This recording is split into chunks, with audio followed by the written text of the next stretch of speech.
Hoc est corpus meum. This is my body. As the tradition, possibly apocryphal, goes, whenever Martin Luther was to meet Jörg Zwingli to discuss the Reformation, and maybe they're uniting on the Reformation, Luther carved this into the table, insisting that the body and blood of Christ was a real presence, thus split the Reformation from the Swiss and the Germans, what might have been united. Who knows what would have happened. This here, folks, this here is the Luther table. Not quite done. I'm working on it. But that is the Luther table I told you about in the Credo house. You can come to the Credo house and sit at this table, or you may sit somewhere else. Right now we are about 90% done with the Credo house. The Credo house is a house of theological studies, a house of theological fellowship, a place that I kind of like to think of as a theological hub here in Oklahoma City and the headquarters for Reclaiming the Mind Ministries. There is the Theology program being broadcast onto the TV. As you can see, the Theology house has developed quite a bit since you saw it last. I'm not going to take the time to walk you through everything, because if I did, it would probably take 2 hours to explain everything. But I will explain exactly what it is we've got here in its basic essentials. Over here you've got the Cappadocian bar. As you can see, the Cappadocian Fathers are standing watch over the Cappadocian bar. The Cappadocian coffee bar is the coffee bar for the Credo house.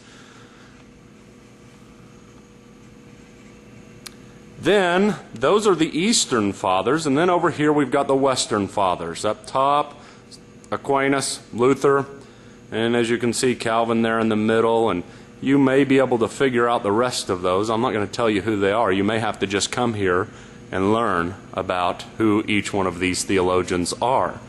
That is the wall of theology. This wall of theology is always overlooking all of the teaching that is being done here at the Credo house. Of course, the Credo house is a place for presenting the theology program and many other things.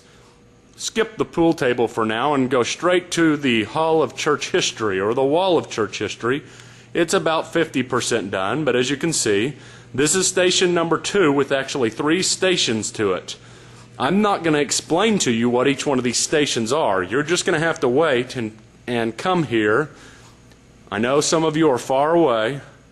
Someday I'll put it on video, me explaining everything that is on here. But I'm not going to ruin it for you right now.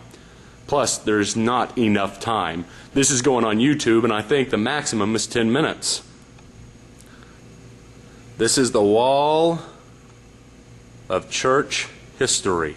300 AD, 200 AD. What is that? Apostolic succession. What a interesting idea. Pictures, major events in church history. As you can see, we walk down through this. There's the coronation of Charlemagne, a big point in church history, as Charlemagne bows down to the Pope. Great Schism, East-West, Western Church, Eastern Church, and then you have the Great Reformation, which has yet to be painted on there. You see my little sticky note.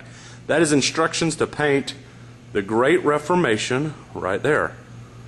And then you have Protestantism and Catholicism. Over here you can see all the books and the arch, the great arch that has so much symbolism for the theology program for all of you students. You guys know that. Let me back up and show you a big picture of this. I don't have the lights turned up too high. We've got the soft lighting going on right now, so it's causing the camera to have to adjust a little bit, as you can see. But the wall is done. Here's our little area of sitting, a fellowship. Many more tables over here, which will all be according to a theologian. Now, folks, let me tell you one place you don't want to go.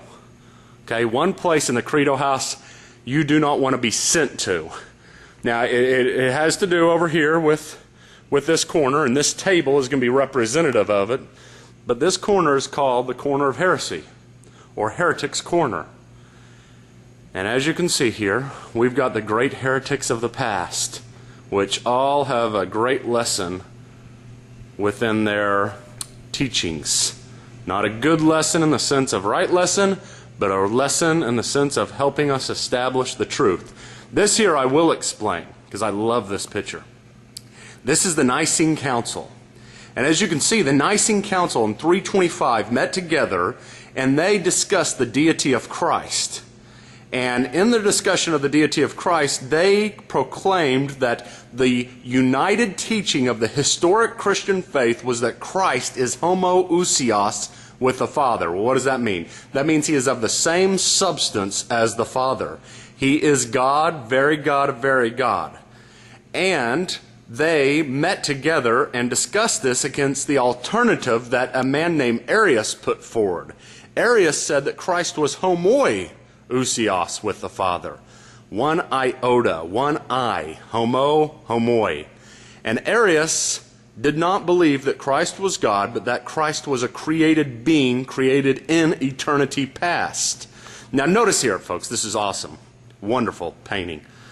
There is Arius underneath the council with his ears plugged as they proclaim Christ as homoousios. This is Heretics Corner. You don't want to be here. Although the couch is rather inviting.